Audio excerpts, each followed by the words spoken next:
Hey everyone, welcome back to the farm. It's a beautiful, dreary, rainy day. It's about 48 degrees here. I think if that, I think it's cooled off a little bit. So we're in the middle of that time of year where just things aren't good to be outside doing anything. Still got to take care of the animals, still got to get them fed. If it eats, feed it. If it drinks, water it, Couple things, since I've switched back to commercial feed for my chickens and my pigs. So we got like 2 dozen eggs yesterday. That's a huge increase from what we were getting. I was maybe getting 3 eggs every few days from the chickens when I had them on the local feed. And I know this feed has no antibiotics in it or anything like that that's going to make a big difference. So getting them back on the commercial feed that I originally raised them on, they're doing great. So we're getting a lot of eggs. Now I went to Walmart today. I love stories that start like that. Hey, this one time when I was at Walmart. We're on a path right now where we're trying to eat a lot cleaner, and the big fight is, of course, with the kids. So the kids are used to their things, they like corn dogs and chicken nuggets and everything like that. And that's funny to say that they like chicken nuggets bought from a store because we raise chickens. But so we're kind of on this path now where we're wanting to eat a little cleaner. And living in this kind of climate, obviously, you can't, without a greenhouse, which lo and behold, we're trying to build, but we've been stalled on it for the last more than a month now because of the weather and the amount of mud. I finally did get the hay bale. I think I talked about that on the last video where I got the hay bale unrolled around it. There's just a little bit left I need to finish unrolling, and maybe when the rain stops we can get started on it again. But you can't grow year round here unless you grow indoors. Now let's go back to the microgreens. We got the microgreens growing, and I did a little short video on that, and we harvested all of them except for the lettuce blend, which we're letting grow just a little bit more. And also now we just planted carrots and beets. And those you have to kind of keep covered in dark for, I think, 6 days. And then you take the cover off and get them under the light. So what we ran into is even though the light is centered on the racks above the microgreens themselves, they're all kind of growing in towards that light. And we know plants do that. So today I just ordered 4 more of those double LED lights. That way I can kind of hang them on each side, and that way they shine down and the sprouts can grow straight up. But they're doing really good, and they're very good. So that's one more step. In getting the greenhouse done, of course, that's going to be another huge step in our food production and everything for here. The big battle, of course, is getting the kids to start eating like that and everything. My kids hardly ever eat vegetables, and that's our fault. That we just all right, shut up here. Now, so we're trying to get them more towards that, and trying to get them into some good veggies and stuff like that as well. And I'm going to make some chicken today. I seen the video. It's a low carb chicken recipe. It's oven fried chicken. Living Traditions Homestead had it on there. And so instead of breadcrumbs and stuff or deep frying it, you just kind of dip them in egg and roll them around in some crushed up pork rinds with some baking powder, and you can add like almond or coconut flour to it just to kind of give it that extra little bit of texture. But we're going to try that today. Hopefully that turns out real good. I mean, I like chicken just about anyway, but getting the kids more akin to homegrown, homemade foods and stuff like that is the big battle. So anyways, back to my original part of the story is when I went to Walmart today, I had the wife on the phone. I'm like, hey, is there anything else I need to get here? I got some fresh frozen vegetables, which is the best thing to buy this time of year because they're picked at the peak of ripeness, not to borrow a marketing slogan, and then they're flash frozen. So that's where you're going to get your better nutrition than buying something in a grocery store that's been shipped 1,400 miles and is over 2 weeks old. So I picked up, and I hate buying tomatoes in a store, especially in the off season, because they just have no flavor. But the wife's been making homemade sourdough bread, and she's been making the rustic kind, which is really good. But today she made sandwich bread type sourdough, and it's sitting on the counter in there. It's finally cooled off. I haven't dove into it yet, but I'm going to. So I picked up a head of lettuce. I love good sandwiches with lettuce and stuff on it. Product of USA. That's good. I like to see that.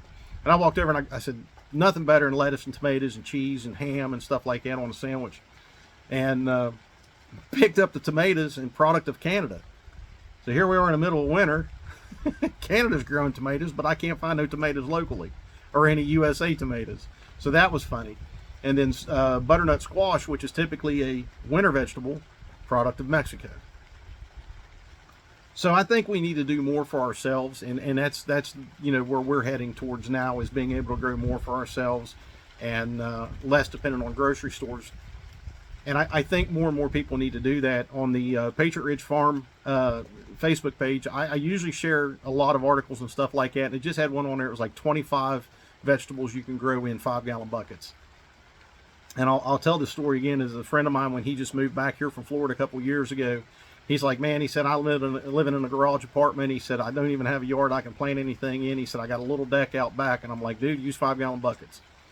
And to this day, he'll tell you, he said, I never knew I could grow that many tomatoes and peppers in 5-gallon buckets on a deck. He said, I never knew that. He said, that's fantastic. And of course, you get good buckets. You get the food safe buckets. Tractor Supply sells them. I think Rural Kings brand, they're food safe. I'm not 100% sure on that. But, those are just little things that you can do. Microgreens you can grow in your house year round. You can grow them in your house. And, the only thing that you're dependent on, is, of course, is the soil that you're going to grow them in, and or the growth medium, which is, so this kit came with hemp mats. We tried that. I'm not real keen on those, because they grew okay, but not what I expected. So I think we're just going to continue to use the seedling soil. You can also they have little bamboo mats and stuff you can grow that stuff in. But I think we're going to stick to the soil, because it's more of a natural product. And the soil, of course, it's organic seedling soil, seed starter soil. And it's made from like coconut husks and stuff. So, just the effort to do better for ourselves, do better for our kids, and do better for our health. Because, man, it's falling apart. Healthcare is falling apart. And I don't care who you are. There's going to come a time in the near future where healthcare is going to be one of those things where you're just going to have to decide, do I fight through this sickness, or do I go wait and ultimately days on end to go get seen? And don't think that's just hyperbole, because it happens in your bigger cities and stuff like that. There are people who wait 24, 36 hours to be seen in an emergency department, especially in the peak of cold and flu season. And of course, we don't want to talk about that thing. It started in 2020, but we have to do better for ourselves. We have to be able to do more for ourselves in the sense of growing more of our own food, even if it's in 5-gallon buckets. Is that going to sustain you all year long? No, it's not going to, but it's going to change up the quality of foods and stuff that you're getting.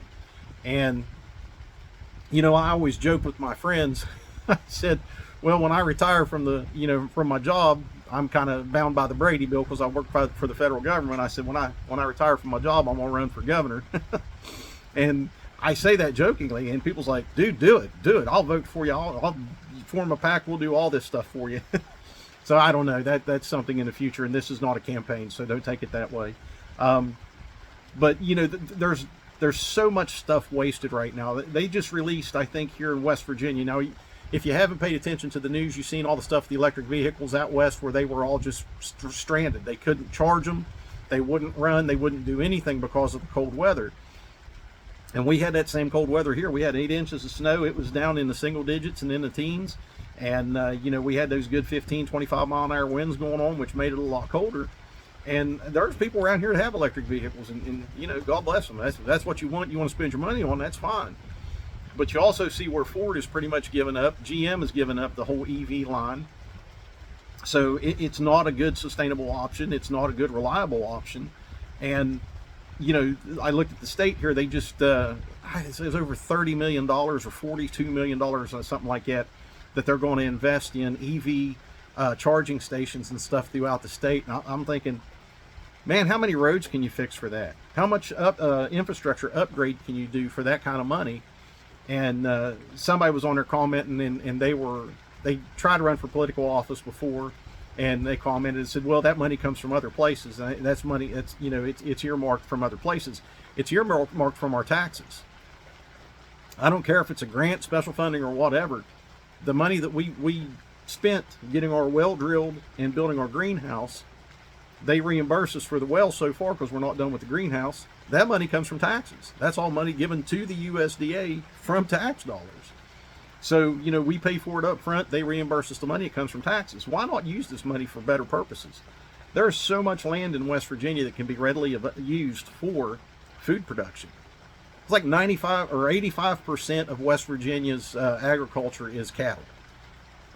85% of it. Now, yes, we do have hills, hollers, slopes, and everything else like that. That's not real conducive to growing crops and stuff like that. And of course, with the weather, you can't grow year round here.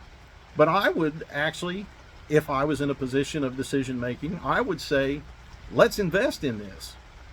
Let's invest some money in food sovereignty, where we can grow, where we can encourage and help people to grow more food, grow more of their own food, be less dependent on corporate America and big foods and the global food market. But when you talk to people like that, they just kind of give you feedback based on what you're saying, not what they believe as well. And, there's a lot of people who serve in our legislature here in the state that claim to be farmers and everything else, but you can't get anything out of them when it comes to agriculture like that. They don't want to hear anything because there's not enough, and this is my opinion on this, is there's just not enough special interest money in our state that's going to help feed and fill their pockets and, so they can pack their coffers for their next election.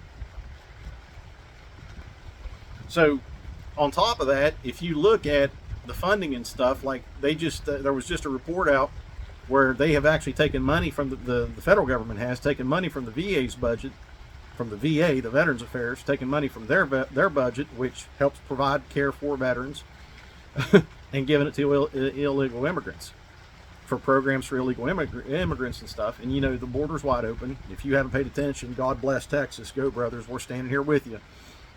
And my state's one of them. It's not long before something really bad happens that it's going to interrupt something. It's going to interrupt food supply. It's going to interrupt whatever. And when the federal government runs out of money, well, that's our money. So when they run out of our money, what are they going to do? If you look at the climate change thing, what was it they said? In the 60s, it was we're going to run out of oil in 10 years. In the 70s, we're heading into an ice age. In the 80s, it's going to be the ozone layer was depleted, I guess, because of all the Aquanet white rain that we all used for the big hair in the 80s. And then in the 90s, it was acid rain, or 80s, 90s was acid rain, ozone layer type stuff. Then we get into 2000s, and it's global warming, and now it's greenhouse gases and everything like that. So when they put all that stuff out, everything comes to the ultimate end of more taxes, more taxes, more taxes. And if you look at like commercial greenhouse growers that do the huge commercial, they actually have CO2 generators in these greenhouses that generate CO2 to help feed the plants, to make the plants grow more and produce more. So, if we all just planted some more and made a little effort into growing some more of our own food. Also think about this. It's like 36 million acres in the United States are well-maintained, highly manicured lawns, and like 37 or 38 million is used for the bougie equestrian stuff, so big horse farms and stuff like that, where people just raise horses and pay big money for horses. And I had nothing against horses, but this is all land that can be used to help improve our food safety and our food security and get more local grown stuff. And instead of building a damn Walmart, instead of building a hotspot gambling place, instead of building a fast food joint, let's put some greenhouses in. Let's do that. Let's put some funding and some incentive out there to grow some good food and everything like that. Do that year round.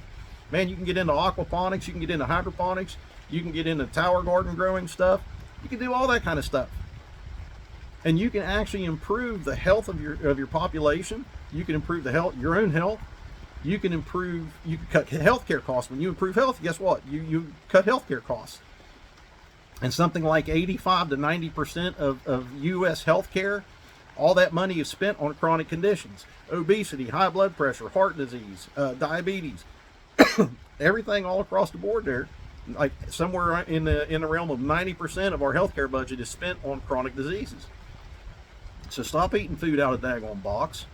Quit buying this shit that's highly refined. 100 years ago, the majority of the food that you find in a supermarket now, 100 years ago, that food never existed. And it's classified as food because you can eat it, but it ain't going to do you much good. It's going to make you sick, it's going to make you fat, and it's going to kill you eventually. So if there's ever any video that I'm going to do to highly encourage you to do more for yourself, do more for your family, do better for yourself and your family, it's this. Start growing some food. Get some 5-gallon buckets. Get some microgreen stuff. It's not gonna sustain you in lean times, but it's going to help. And that's my point. Do more for yourselves. Do more for your family. Eat better. Eat cleaner. I mean, the pesticides and the herbicides that's used in the United States is banned across Europe and Asia. Something like 80 countries our food alone is banned in. If you look at the ingredients of a product sold in the United States versus that same product sold in Europe, there's about 10 less, at least 10 less ingredients on that same product that's sold in Europe. So you tell me what's wrong. It's just not sustainable. It's making a sick, dependent population, and we need to get back to the old ways. Get back to doing more for yourselves and get more growing for yourselves, and get some cleaner, better food for you, where you're going to go out there and you can pick it yourself and eat it when it's ripe, not weeks before it's ripe, sprayed with multiple pesticides depending on which state it goes to, and it didn't set in a shipping facility or a warehouse somewhere for multiple days before it got put on the next truck. So do more for yourselves. That's it. Get and stay prepared. Stay free. God bless you all.